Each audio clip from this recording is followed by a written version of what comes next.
Foundations of Amateur Radio. The landscape of remotely operated amateur radio is changing by the day.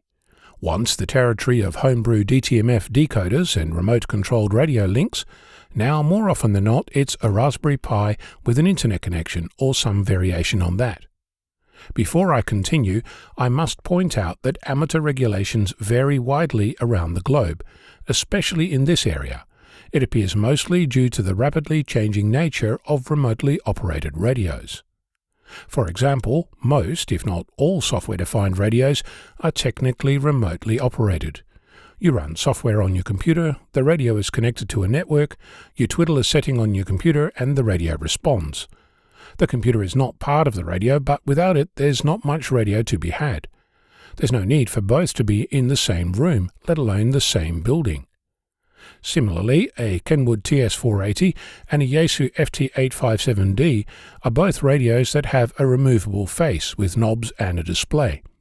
The main body of the radio is a nondescript box with sockets for power and antenna, connected to the face essentially via a serial cable that can be a few centimeters long or a few meters.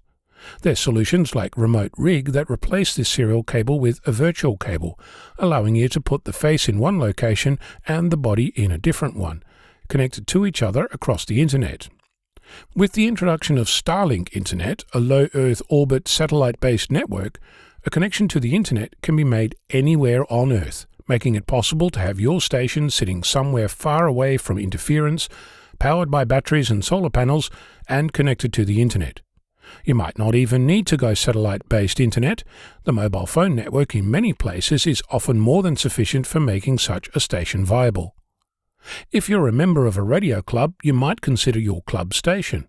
Often this station is the work of many volunteer years' effort, with multiple radios, antennas, filters and the like, and often it sits idle most of the time, only getting fired up during club meetings or the weekend. What if you connected that station to the internet and offered it as a service to your members? Depending on license requirements, you might consider amateurs who have limited ability to build a shack, but would love to be on air making noise. A remote club shack might be just the ticket for getting them on air.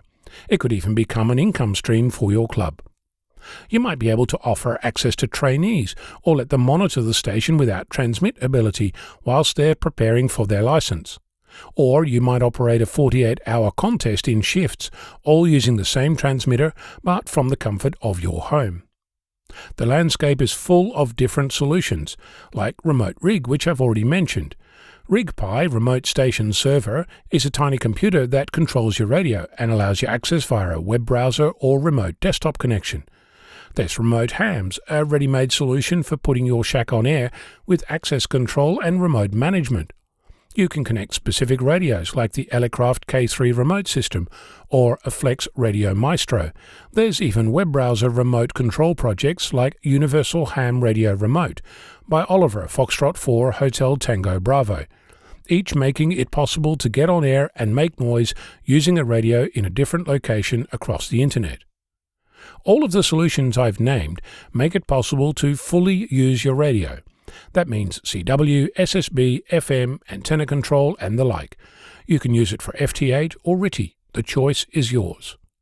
The interface might be the face of your radio, a special console, computer, phone or a tablet, and you can operate it wherever and whenever the mood takes you.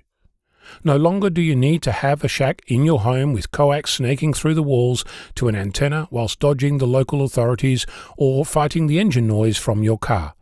You can make the ultimate shack anywhere without taking up space in your home or car. One final comment. This is a moving feast. The level of functionality is increasing by the day. For me, this journey started with a steel toolbox in my garage with a radio inside it and coax running from the box to my antenna. I have operated my radio and hosted my weekly net like this. The radio in the garage, me in my office connected via Wi-Fi over a virtual serial cable. You don't need to start this in the middle of nowhere 6 hours drive over the back roads to fix a problem. You can start this project today, at home. Where on this journey are you and what issues have you come up against? Let me know. My address is cq@vk6flab.com. I'm Ono, Victor Kilo 6, Foxtrot Lima, Alpha Bravo.